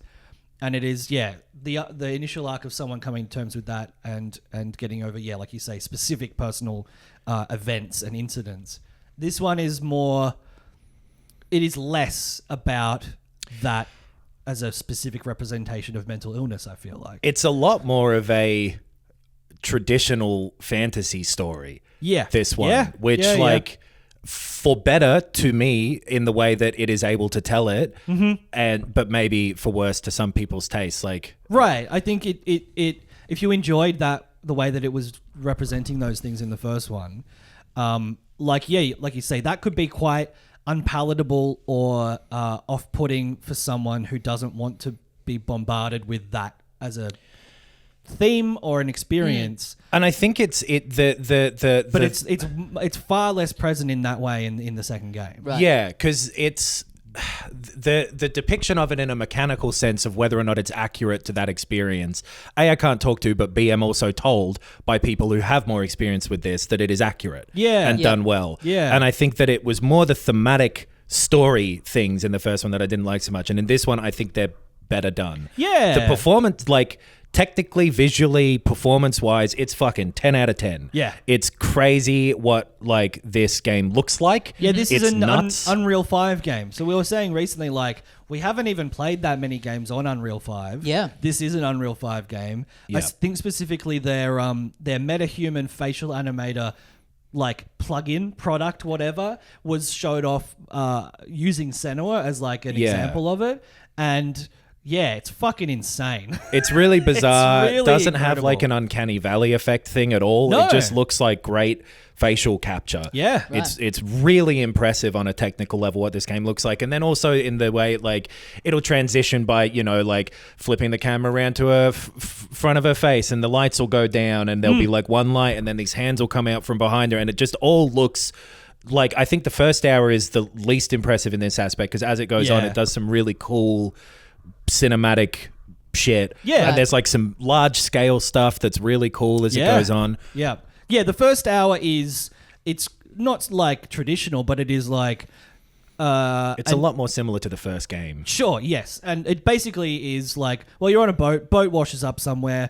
This place seems kind of dangerous. And then you kind of have the compulsion to help the people in the place and... But yeah, that first hour is literally just like, oh, I'm on a boat. Oh, I washed up on the beach. Oh, there's people in the fog that I have to fight. Very traditional. Yeah, the bit in the village with the sort of ritual going on. Yes. That's the bit where it starts to get better. Yeah. Which is the bit right before I'd gotten up to last time. Yeah, that makes sense. But so... I continue to think that as a game, this is just bad. Like, you are doing three things. There's not much game there. Exactly. You're walking... that comparison that, again, I'd seen someone else say to this is Dragon's Lair. Very accurate, I think. Where is there any cardboard in this game? None. No. 10 out of 10. Not interested. You're either walking, you're solving just the most dog shit puzzles... or you are doing combat that is kind of nothing and is... I like the combat. It's very simple. Yeah. But it feels... I don't think it's bad. It's just weighty. nothing. Yeah. It's and I think I like how streamlined this is, which is like the most streamlined possible a game can be. If they took out the bits where you're just walking around solving puzzles, the game would be better because like the puzzles are like... they're mindless to me. But. Yeah, they're not hard. Like, they in a sense you just are like, well, okay, I can only walk over here and then hold down this button and it changes the landscape so I can walk over there so I can see this thing. Yeah. Literally, like, seeing something is the extent of solving a puzzle. Yeah. I would have liked... because the combat is not as bad in the same way. It is like... it's block, it's dodge, and it's a light attack, heavy attack, which I think is simplified from the first game. Yeah. And it is also, you're only ever fighting one opponent at one time, and it is always taking place in basically like a linear set piece. It's never actually roaming around a area fighting people. Totally. It's a timing challenge It's a timing challenge, which works super well in terms of it being a vehicle to make these extremely cool animations take place. Yeah. Like, the choreography of the fights is great. Yes. You're just, like... not doing all that much. It's not super interesting from a game point of view, but it doesn't necessarily matter because if from an action movie point of view, fucking cool as shit. And again, like, the distinction between why not just make this an animated film and why make it a game is like... there is a sense of investment in the character. Like, you don't want to see the fucking crazy guy with, like, the animal skull on his head smash her in the face because you care about this character and you empathize with them because their face is a real human face. And it's like the combat part of it is way less of just tedium. Like, the tedium of the puzzles is one thing. The combat is kind of neither here nor there. It is but it does sound like kind isn't of actively bad. You were saying last week, or just the overall impression that I've gotten from other people reviewing this game is like if you go into it taking it as like more of almost a visual novel, you're probably if you go into it thinking it's going to be like God of War style combat and like Resident Evil style puzzles, like you'll be let down. But if you're like, this is an interesting story and it's like got something interesting to say about various different things, like you'll have a better time with it than if you go in being like, boy, I can't. Like you have to be ready to sit and just like be just watching the screen for a fair bit. I do still personally think that the writing and the story is just okay. Right. For me, like the characters you meet are interesting in that they give Senua a little more to interact with, but they themselves are pretty thin. Yeah, yes, they exist. They really exist as foils for the main character. Like, thin characters, foil. Maybe I'm now we're talking. Maybe I'm getting interested. The antagonists that are actual characters are, as they are in most things, more interesting than the companions. But yeah, I think it's nice that they're there again as like there's something about an actual conversation happening between two characters, even if one of them's not that interesting. That is more that feels more like a real story is playing out, and there's more to invest in than if someone is just hearing voices. I find it odd or seeing shadows. The difference between the first and the second one, in that the first seemed like it was a lot more focusing on this is Senua's interpretation of events, versus the second one, based on what's happening, a lot of it is more fantasy literal. You know what I mean? Like by the end, I think it is the case that I don't want to spoil it. No, it's quite a short game, so like if you're interested in it, just play it. I think we won't spoil it. I would say that for the most portion, for the majority of this game, the game is not telling you that this is like a manifestation of or a fantasy or a phantom that is in Senua's head, but I do think it becomes apparent that it is that as well. There's only a couple of bits during it where but a lot of it happening is more about like Senua being involved with the like medieval ritual space, where you appease this god, which is actually the wind, or whatever. But I don't think that gives anything away at all. No, I think there's wind out there. It was hard to understand. Yeah, I was going to say, can't be spoiled if you didn't understand what was being said. I would say that, like, if it's so much. It is being able to. That. If we agree, and it is accepted that the first game is like, here's a metaphor for mental illness. I don't think that the second game is not that as well. I think that's fair. It would be a fair description of the second game too. The interaction between like it being about schizophrenia specifically versus mental illness thematically is interesting, because like mechanically it's one, but like story wise it's wider. Yeah, and I definitely think that if you were put off by the first game being like quite a cacophony of these voices and tearing this character in different directions and stuff, I don't think that is the way that the second one feels. The second one feels, and again, maybe this could be viewed as sort of like using that specific mental illness, or even just using mental illness as like a metaphorical thing in this game as like a bit exploitative, because it just feels like the concept of having a devil on one shoulder and an angel on the other shoulder, like just having two voices in your head, which is something that a lot of people have, of like, you should do this, no, you shouldn't do that, this person trusts you, this person doesn't like you. This one is using it a lot more for like, pick up that torch. There was a bit of that. I saw a few people point that out as a criticism, and I don't it didn't stand out to me as much, apart from the start where it is like getting across vague tutorializing through push X to jump. No, push Y to jump. You fucking idiot.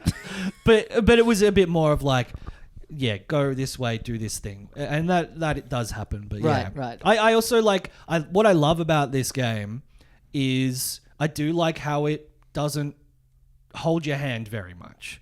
and maybe that's because there's not many different things you can do. I was going to say, like, yeah, you don't need to hold your hand through a corridor. You know what I mean? That is how it feels to me. But like, I also like that in movies and TV shows and stuff. Like, that's, and again, if you go into this as like, you're in a walking simulator where a movie is happening while you're walking. Right. I really enjoyed that. I liked how nothing was spelled out. There's no inventory to manage. There's no on-screen button prompts. Like, I like how the presentation is done subtly, even if the themes are like whacking you over the head, or there isn't many different things you can do. I just like that it's I think that's smart. Yeah, like, it's easier to get immersed in the whole thing if you're not like constantly pushing, being like opening a menu and... There's no HUD or anything, and it's sort of like Dead Space where like the one thing you've got to kind of look at to see if it's full up is hanging off your belt. Yeah. Okay. Like, that's cool. Yeah. But yeah, I like the writing. Again, it's like, it's pretty obvious, but it's a game, and game stories always bash you over the head with stuff. So the fact that it's not like, doesn't have characters literally stating stuff in plain fact, if sure, they're just saying it in a medieval voice, and they're referring to like a spirit that you don't understand.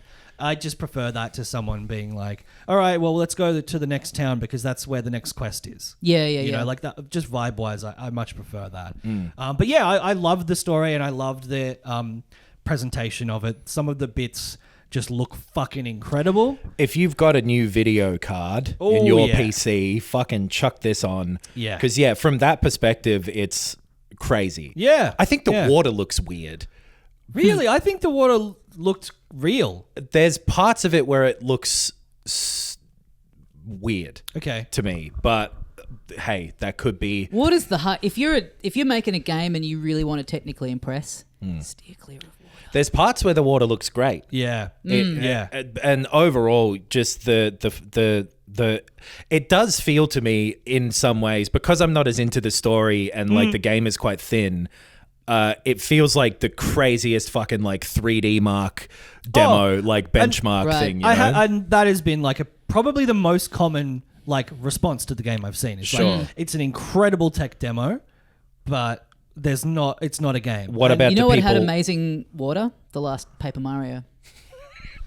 I don't remember. Genuinely, I remember when it came out. Technically, I have to like it then. People online being like, why the fuck does the water look so fucking good in this Paper Mario game? Speaking of people online, what do the people on patreon.com/filthycasualspod have to say about whichever Senua's order Sacrifice, Senua's Saga, Hellblade 2. I'll tell you what. More mixed reviews then. Yeah, right. And not like all bad or anything, just like a variety. William says, I played about an hour tonight, and I'm enjoying it about as much as I did the first game. Even though the setting is extremely dour and dirty, I really enjoy the art direction of these games. I find the grimy beauty of the Nordic landscape really visually appealing. The first game loves the muck. If you like grimy beauty, then you're going to love me.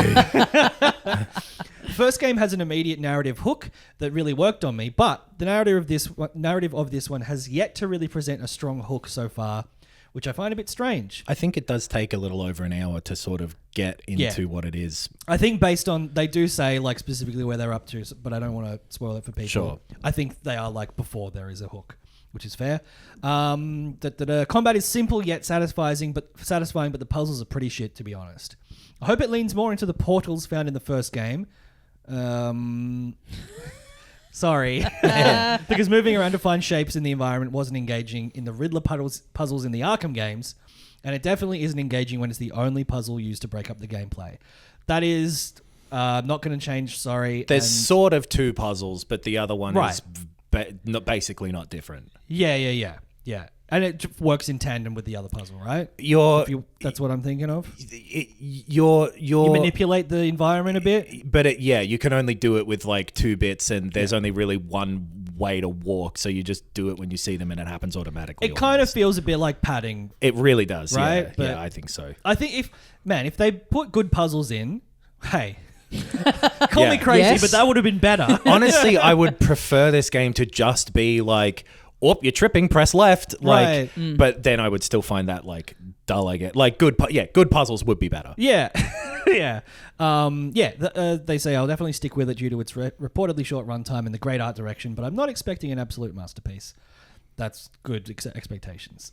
Lewis says, I think Hellblade 2 is a really tricky one. I think it looks amazing, all caps. Whoa. And I always love seeing different approaches to storytelling, especially when the studio genuinely seems to be making a real effort to showcase what can be an incredibly challenging condition. That all being said, at the end of the day, it's a game, and if the actual act of playing the game isn't engaging, then it kind of makes it all for nothing. I don't agree that it makes it all for nothing. It's just not what you specifically want in a game. It makes it a third thing, like what visual novels are, where it's not quite just a game, not quite just a movie. It's someone has a catchphrase that is, or there's a slogan for a product that's, it's not quite a this, it's not quite a that, it's that. Am I just thinking it's not TV, it's HBO? Not yet a woman? I was thinking that, but that doesn't... I don't think it's that. That doesn't quite Damn, fit. I was really hoping that was the one that was... I don't know what I'm thinking of. I agree with... Oh, sorry. This is Brayden. I agree with the criticisms that Adam mentioned in last week's pod about the lack of gameplay and the ham-fisted approach to its themes. I guess I don't expect as much gameplay from this kind of game, and put it in a similar category to Immortality or those kind of interactive story games in my head. That's fair. No one was complaining that Immortality didn't have... like a complex inventory management system and, climbing and exploration and combat. Like, I think there's more stuff to think about in Immortality, though. It's not so much like having just an inventory or like traditional game things. Right. I find that I'm not having to think about anything in Hellblade in terms of what it's asking me to do rather than just engaging with the story, which isn't that like the story isn't thoughtless. I'm saying like... Yeah, and it's mainly asking you to engage with the story. So... Yeah. I kind of feel like a lot of... which is not that different from a book. So I see that is a criticism for some. I feel like a lot of the kind of maybe issues that some people have with the game too are down to just like the way that it's ended up being positioned because of all the Microsoft stuff. Right? I feel like that's kind of playing in a bit too. Like, and people being like, "Where's their game?" Yeah, it being their big front and center thing, and like one of the few exclusive things that they have, and like they like basically announced the console like with this game. Yeah. I think has led to a bit of like almost a, not to the same extent obviously, but a bit of a No Man's Sky thing where it kind of, the way it's being presented gets taken out of the hands of the people who are making it and sort of held up as something that they were never really shooting for. And so this was in production before they got acquired by Microsoft. They are acquired by So like this, they were already making this, and I think people were like, oh well, now they'll be able to make it bigger and more complex and add stuff in it, and it's just like, no, it's just the sequel they were going to make. Well, anyway. And it's the thing, and it's come out off the back of like right after all those closures, so it's like it stands out as like the one thing that's not Call of Duty, that's like a kind of that should just be a smaller thing, but for some reason I think it ballooned out in some people's heads to like, oh, this is the game to have Game Pass for. It's this is the exclusive thing. Things where both conversations are valid. Like that stuff makes sense, but you are talking about stuff that isn't part of the game. No, of course. So like when talking about the game itself, like the things of like, wait, this is what they were promoting for like 6 years or 4 years or whatever. Like it took this long to make this. I kind of get that, but then also it takes ages to make anything, and you just have to assess what's in the game. And like, yes, this maybe exists in one place of being disappointing if you're like, here comes Xbox's big game, but that isn't the game's responsibility. Oh yeah, for sure. I'm just saying, like, I feel like it's a completely the way it's being talked about, like overall, is just such a different conversation in some people's heads because of all that stuff. Where if it was just coming out multi-platform without all of that stuff, it maybe would just be being read by some people in a different way. Like people have gone into it with different expectations. Story-focused games always have this too, where like Metal Gear Solid 4, when that came out, people were like, oh, the PS3's got another Blu-ray movie, does it? Or it's always been like this with story-focused games in particular. And I think that you're right, that if this game had good puzzles, it wouldn't be being talked about like that. Right. Yeah. But it doesn't. Yeah. But that doesn't impact the main stated purpose of this game, which is to be this interactive-ish, animated sequence, which it does a really good job of doing that. But yeah, it makes sense that if that's not what you're after, then of course it won't appeal to you. And I think I want to finish Braden's comment because it's really good.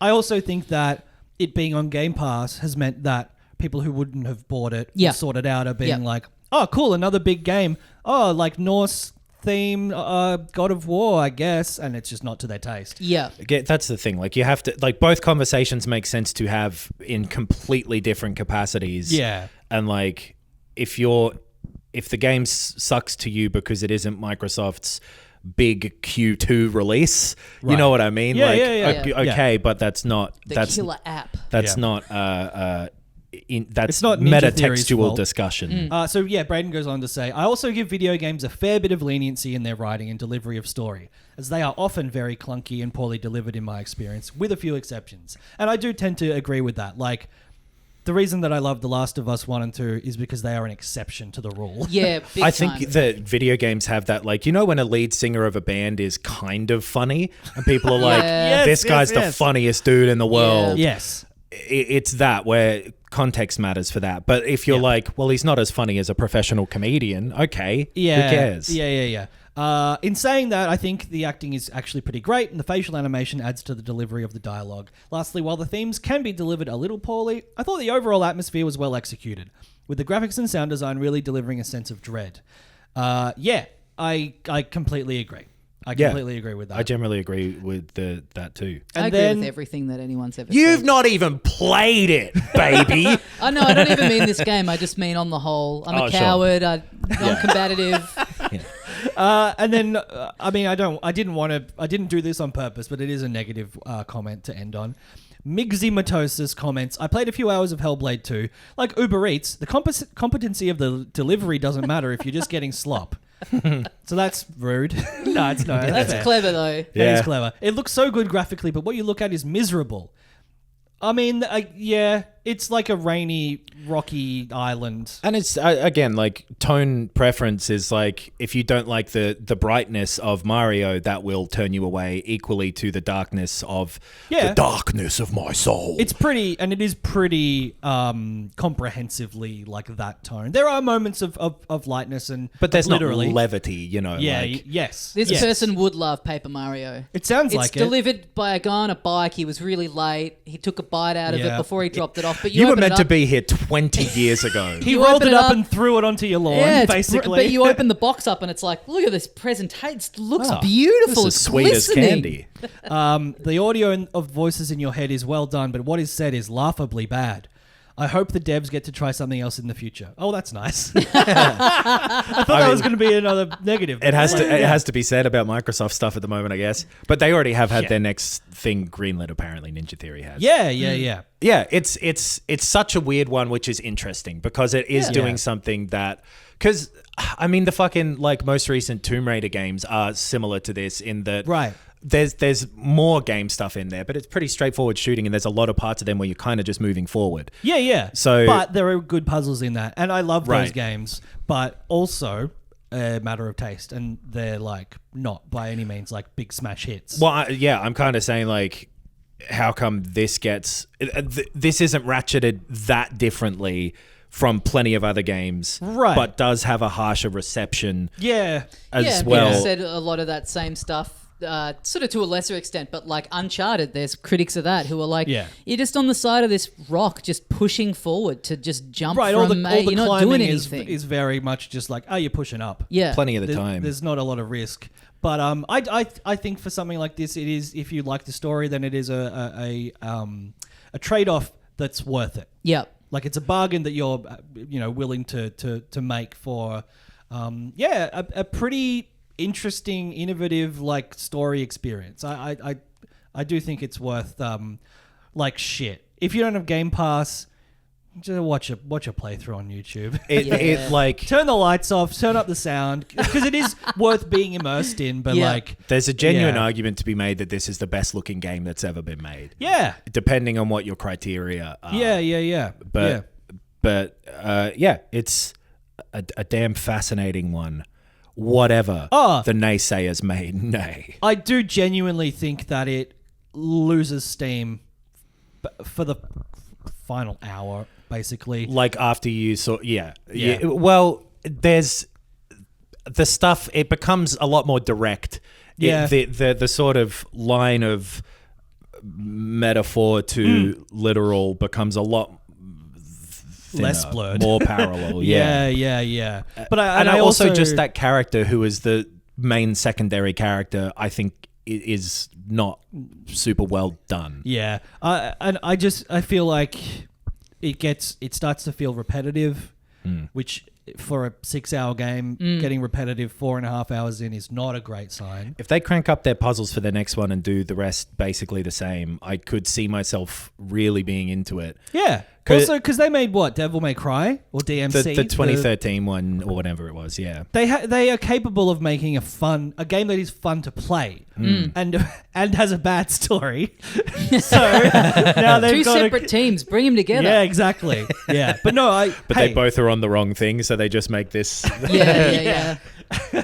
As Migsy Matosa says, I'm looking forward to. I hope that the devs get to do something more in the future. Same. I want more games that are like, you cannot argue that they are doing something that they believe in and is like artistically motivated. Yeah. Which is what I like. Just whether or not to have those two separate conversations about like, and I like this one more than the first one. I think this game is absolutely okay. Yeah. In the end, but like from the point of view of those two separate conversations of talking about what the game is as a whole versus how it exists in the real world. Yeah. In the real world, I love shit like this. Yeah, I want every game to be, not every game, but like taking a big swing. Yeah. Having a proper, honest, good, old-fashioned Aussie fucking crack. Yeah, brother. You do say that exact sentence quite a lot. All right, well, we'd better leave it there for another week. What? We've only gone for 1 hour and 46 minutes. Fuck me. Really? Oh, my God. We got such a big day, too. Yeah. All right. Thank you for joining us. Lots of games in there. Something to most tastes, I dare say. Absolutely. Yeah. Thanks for listening. Get on the Patreon, as we discussed. Support the show. We really appreciate it. You get an extra show every single goddamn week. That's right. filthycasuals.com.au is where you can find the link, and our YouTube stuff as well. Thank you very much for listening. We'll see you next time. And as we say here at the end of every episode of Filthy Casuals... Cardboard, you bet I am. That's Ben's review of Paper Mario: The 1,000-Year Door. That's good stuff.